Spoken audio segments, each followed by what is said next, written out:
میرے نبی نے فرمایا میرے بیٹے انس میری ایک عظیم الشان سنت، عظیم الشان کا لفظ میری یادداشت میں صرف یہی ہے اور کہیں نہیں ہے، میرے بیٹے انس میری ایک عظیم الشان سنت ہے،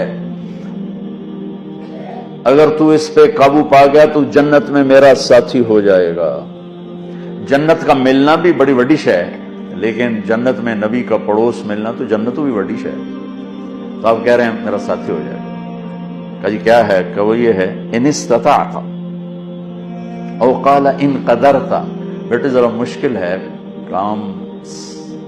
نبی کے پڑوس میں گھر چاہیے تو پیسے تو زیادہ ہی لگیں گے نا، تھوڑے پیسوں سے تو نہیں ملے۔ ان استطاعت او قال ان قدرت، اس میں لفظ سے جو ایک معنی اشارہ ہو رہا ہے، میں وہ اشارہ بتا رہا ہوں، لفظ کا ترجمہ نہیں کر رہا ہوں، اس میں جو اشارہ وہ بتا رہا ہوں کہ بیٹے ذرا زور لگانا پڑے گا اور چوکھا ہی زور لگانا پڑے گا میری سنت کے لیے۔ پگڑی بھی سنت ہے، داڑھی بھی سنت ہے،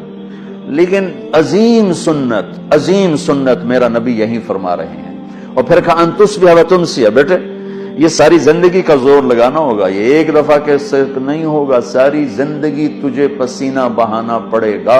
تب تو میری اس سنت پہ قابو پائے گا، لیکن تجھے ملے گا تجھے میں مل جاؤں گا۔ کہا جی کیا ہے؟ کہ وہ یہ ہے وَلَيْسَ فِي قَلْبِكَ غِشٌّ لِأَحَدٍ فَفْعَلْ، بیٹا اس دل میں کسی کے لیے کھوٹ نہ پیدا کر۔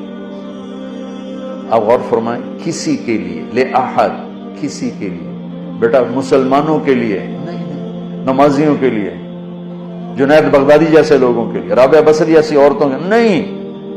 7 ارب انسان اس وقت ہیں، اس کو پتہ نہیں کتنے انسان تھے، اور یہ قیامت تک کا دستور میرے نبی بتا رہے ہیں کہ میری عظیم الشان سنت یہ ہے کہ دل کو سب سے صاف کر دو،